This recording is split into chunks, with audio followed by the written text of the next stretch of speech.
So welcome back everyone. तर काय नाही या व्लॉगमध्ये तर एवढं काय नाही, फक्त माझं एक काम आहे ते करायला जायचं आहे. बट काल ना नेमकं त्यात परत श्रवणचा मेसेज आला की आपल्याला ना एका ठिकाणी जायचं. ते मी बोललो मला पण काम आहेच बाहेर, तर आज एकत्र जाऊ.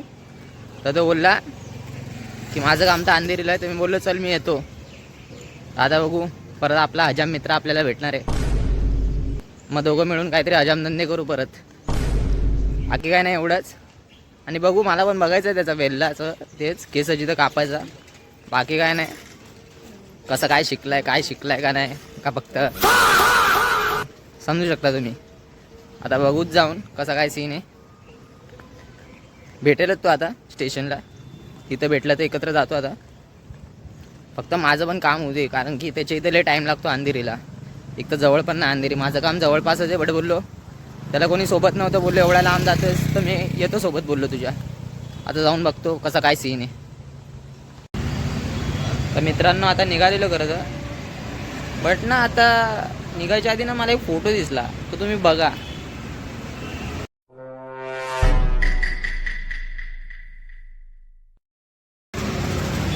वाचला असणार तुम्ही तो फोटो. म्हणजे भाई तो माणूस ते पण सांगतोय की याने कॅन्सर होईल, मरू शकतो. आणि त्याच्याच खाली लिहिले सिगरेट एकदम 10 रुपये भावातच भेटेल तुम्हाला, ज्या भावात आहे त्या भावात. आई म्हणजे मार्केटिंग पण करतं आणि सांगतो पण काय होतंय. बट आता समजणारा समजेल ना, समजेल. कारण की लक्षात ठेवा, ड्रग्स विकणारा कधी ड्रग्स घेत नाही.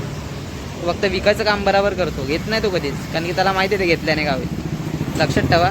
दिल ना दिया दिल ना लिया दिल ना दिया दिल ना लिया तो बोलो ना का किया ले बेटा आकी दुनिया में दिया घर ले बेटा प्यार न की.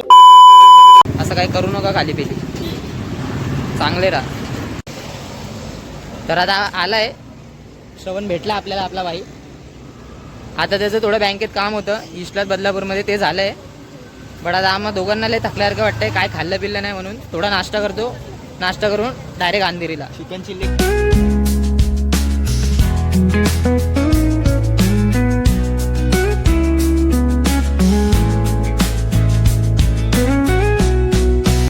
बदलापूरची जत्रा पण लवकरच चालू होणार आहे वाटतं. तयारी चालू करायला घेतली. यावर्षी थोडी चांगली होईल वाटतं. स्वच्छता वगैरे ऑलरेडी करून ठेवली आहे. मंडप वगैरे पण बांधणं चालू आहे. बघू दादा, त्यात पण मजा येईलच. तर आता बदलापूर स्टेशनला आलो आहे. आता लोकल पकडून आधी अंधेरीला जातो पटकन. लय टाईम झाला आहे, नाश्ता करण्याचा लय टाईम निघून गेला. आता जातो पटकन.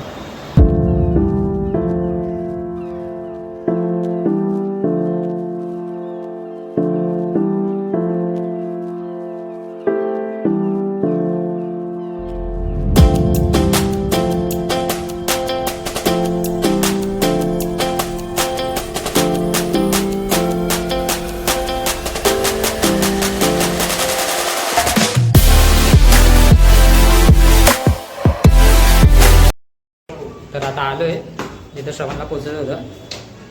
जावेद हबीब आहे त्याचं नाव, वेल्ला नाही. आलो आता तिथं, बघू याला काय घ्यायचं काय नाही, ते घेऊन डायरेक्ट मग इथून रवाना.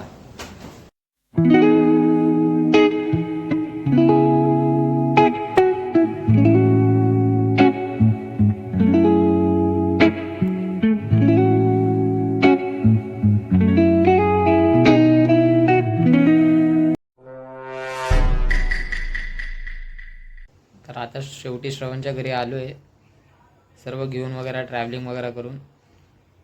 खरं तर त्या दिवशी ना श्रवण आता मला सांगत होता त्याला एवढी डिफिकल्टी काय येत होती केस कापण्यात. खरं तर तिथं जे ट्रिमर होते ना त्याच्यावर असं काय ऑप्शन्सच नव्हते. 1 नंबर 2 नंबर जे बारीक करायला वगैरे वापरतात पोरांसाठी, तिथं फक्त सर्व मुलींचेच वगैरे ट्रिमर होते. आणि जे ट्रिमर आम्हाला दिले ते श्रवण बोलतो खरं तर ते केस कापण्याचे ट्रिमरच नव्हते. तर मी बोललो ते कसले ट्रिमर होते मग बाई. तो बोलतो ते ट्रिमर खरं तर वेगळ्या वेगळ्या जागांची केस काढण्यासाठी वापरतात लोक.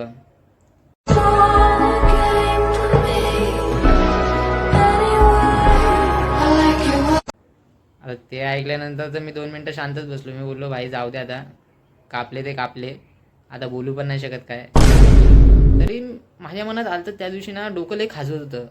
युजली माझे केस कापल्यावर माझं डोकं एवढं खाजवत नाही, पण त्या दिवशी लयच खाजवत होतं. तर मी बोललो जाऊ दे आता, गेम तर झाली बरोबर, आता काय बोलू पण नाही शकत, काय नाही, केस कापली तेच बरं झालं, लय मोठी झाली ती कारण. बाकी काय नाही. आता आता गेलो कुठे तर श्रवणसोबत थोड्या वेळसाठी, किंवा असंच बघू आता कुठे गेलो तर, कारण की पाय एवढे भयंकर दुखत आहेत ना तिथून आल्यापासून माझे. मला तर माहीत नाही लोक कसे रोज एवढ्या मुंबईला ट्रॅव्हल करतात जॉब वगैरेसाठी. कशासाठी, जॉबच नाही, शिक्षण असू द्या, कशासाठी, माझे भयंकर पाय दुखत आहेत. आता जरा आराम करतो, मग बघतो कुठे गेलो तर, नाहीतर सरळ घरी जातो. बघू आता पुढे पुढे. नंतर आलो, डायरेक्ट घरीच आलो. खरं तर बरं नव्हतं वाटत. एका मित्राला भेटायला गेलतो त्याच्या लायब्ररीमध्ये, त्यांनी नीटसाठी सेकंड ड्रॉप घेतलेला म्हणून थोडं बोलायला गेलो, तो पण फ्री झाला. तर बरं नव्हतं वाटत मला बिलकुल कालपासून, म्हणून मी काय शूट नाही केला एवढा. एडिट केला जेवढा व्लॉग शूट केला तेवढा. बट ना मला तुम्हाला काहीतरी सांगायचं होतं असंच, जे मी नोटीस केलं आता व्लॉगिंग वगैरे चालू केल्यानंतर. सर्व जेव्हा मी चालू केलं ना, मला पण हा विचार पडत होता की एडिटिंग कसं करू, काय कसं करू. बट इव्हेंच्युअली आता सर्व नीट होत चाललं आहे, एक एक एक एक स्टेप करून. तर मी पण तुम्हाला तेच सांगेल, अगर तुम्हाला एखादी गोष्ट नाही आवडते तरी तुम्ही ती करत राहताय ना, त्याचा काहीच फायदा नाही. खरंच काय फायदा नाही. तुम्ही एक वेळेसपर्यंत कमवून घेसाल बट ते रिग्रेट राहतात ना, रिग्रेट्स, की अरे यार माझ्याकडे होता टाईम आला ना तोंडात, समजून जा, मग तुम्ही उगाच टाईम घालवला. इथं सर्वांना बोलेल चालू करा काय ना काय, भलेही कंटेंट क्रिएशन असू द्या, एडिटिंग असू द्या, VFX असू द्या, कोडिंग असू द्या, चालू करा काय ना काय, शिका, VFX शिका, ॲनिमेशन शिका, अशा गोष्टी शिका जे सध्या आता अख्खं जग वापरते. किती थांबचाल, जग असं पुढे निघत चाललंय. आपली एज्युकेशन सिस्टम तर एवढी थर्ड क्लास आहे ना, मी खरंच सांगेल. म्हणजे ते इंजिनिअरिंगमध्ये अजून ते प्लेटा बिटा घासायला होतात भाई, पाईप वगैरे. बोला ते घासून काय फायदा आहे का आता? खरंच आहे ना, MBBSला अख्ख्या पेपरच स्कॅम होतात अक्षरशः. एज्युकेशन सिस्टम तर सोडाच, बट ॲटलास्ट मी तुम्हाला हेच सांगेल, अगर तुमचे पण काही ड्रीम्स वगैरे आहेत तर ते येण्यासाठी ना तुम्हाला वर्क करावं लागेल भाई. फक्त विचार करून होणार नाही, कामं करणं महत्त्वाचे आहेत.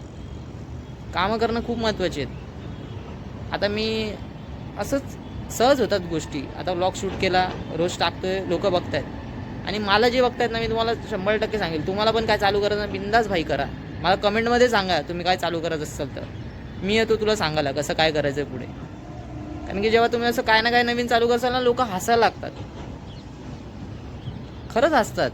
त्यांना काय वाटतं भाई काय करतोय, काय होणार नाही. फक्त 4 लोक बोलायला आहेत, ते त्यांचा विचार नका करू. आणि मराठी माणसाची सर्वात मोठी चूक हीच आहे. आपण विचार करतो ना, नातेवाईक काय बोलतील, 4 लोक काय बोलतील, कोण नाही येणार आहे, कोण नाही येणार. शेवटला तुला पैशाची जरी गरज असली ना, तरी रेअरली कोणी दिले तर दिले, आणि ते पण रिटर्न करताना मागतात कोणी ना कोणी सर्वच. तर लाज सोडा. आज महाराष्ट्रात का मराठी माणूस मागे याचं कारण आहे, रिॲलिटी ती रिॲलिटी किती लपवणार. इतिहास सांगतो काय काय झालंय, बोलावं नाही लागणार मला. तेच आहे, ॲट लास्ट ना तुमची मेंटॅलिटी मॅटर करते. फिजिकली तुम्ही काय, फिजिकली कायच लागतं माणसाला, 2 वेळेचं जेवण लागतं, पाणी लागतं, आणि काम करतो तो कमवण्यासाठी, बस. त्यात काय अजून काय लागतं. बट मेंटली जो माणूस स्ट्रॉंग आहे ना, तो खूप वेळ टिकतो, खूप वेळ म्हणजे खूप वेळ. कारण की तुम्ही त्याच्यासमोर काही या ना, तो भटकणारच नाही, तर तो कसं काय वळेल कुठे. आणि अजून एक असतं की या वयात युजली आमच्यासारखी पोरं पडतात. कोणी प्रेमात पडतं, कोणी प्रेमात पडणार असतं. मला हेच सांगायचं, अगर चांगलं असेल तर कर भावा. हे बघ, मी हेट नाही करत, चांगलं असेल तर कर, बट उगाच फालतू टाईम घालवतोयस, दिवसभर तेच लोपरगिरी करत चाललाय, तेच करत बसलाय. त्यापेक्षा कुठेतरी वेगळ्या जागी फोकस कर भाई, ते चांगलं कर. आणि मी तुम्हाला खरं सांगतो, तुम्ही बोलत असाल पैसा मॅटर करतो भावा, तू काय बोलतोयस, हे पैसा मॅटर करतो भाई, मानतो. बट ना त्यापेक्षा जास्त तुझ्या आजूबाजूला लोक कोण आहेत ते मॅटर करतात. बरोबर आहे का नाही? अगर तुझ्या बाजूलाच तू 2-4 असे लोक ठेवले ज्यांची मेंटॅलिटी तुझ्यासारखी, तेव्हाच तू काहीतरी तसं होशील. आता तू काय ना काहीतरी ते करतो आणि ते लोक बोलतात अरे भाई काय फायदा नाही करून, काय नाही, तर कसं काय होणार आहे भाई, नाहीच होणार कधी ते. तर पैशापेक्षा लोक मॅटर करतात आजूबाजूला. लोकच तर पैसा कमवत आहेत, लोकच पैसा कमवत आहेत. पैसा लोक नाही कमवत आहे. ती गोष्ट समजा, जरा डोक्याने समजा. एक तर मी तर विचार करायचा आधी की मी बदलापुरात राहतो, मी अगर जॉब मुंबई साईडला केली तर माझे रोज 2 तास ट्रॅव्हलिंगला येतील. हां, लोक करतात, मान्य आहे, एखाद्याची जॉब असते, एखाद्याला आवड असते, त्याचं काम तिथे असतं. बट मला ते रिअलाईज झालं यार, माझ्याकडून नाही होणार एवढं आहे, म्हणजे ट्रॅव्हलिंग वगैरे नाही होणार बिलकुल, लोकलची दगदग वगैरे. म्हणून मी ठरवलं की स्वतःचं काय ना काय करायचं तर स्वतः एकट्यालाच चालू करावं लागेल. एकट्यापासूनच सगळं चालू होतं. आणि आता मीच संपवेल जिथं संपवायचं आहे, आणि ते माझ्या डोक्यात आहे कुठे संपवायचं आहे कुठे नाही. आता चालू तर केलं आहे, आता बघू पुढे पुढे काय काय होतं. बस मला एवढंच सांगायचं होतं, कारण की मला विचार आला की तुम्हाला शेअर करावं काय ना काय. तर हेच म्हणणं होतं माझं. हेच वय भावांनो, मी तर खरंच सांगेल, हेच वय आहे. मुली असू द्या, मुलं असू द्या, रिस्क घ्या आयुष्यात. कायच करणार आहे अशी जिंदगी जगून, एकदाच जगणार आहेत तुम्ही. असं काहीतरी करा की हां बाई लक्षात राहील माणूस, खरंच काहीतरी करून गेला आयुष्यात. एवढंच सांगायचं होतं, बाकी काय नाही. बाय बाय एव्हरीवन, भेटूच पुढच्या ब्लॉगमध्ये. बघितल्याबद्दल मनापासून धन्यवाद तुमचे.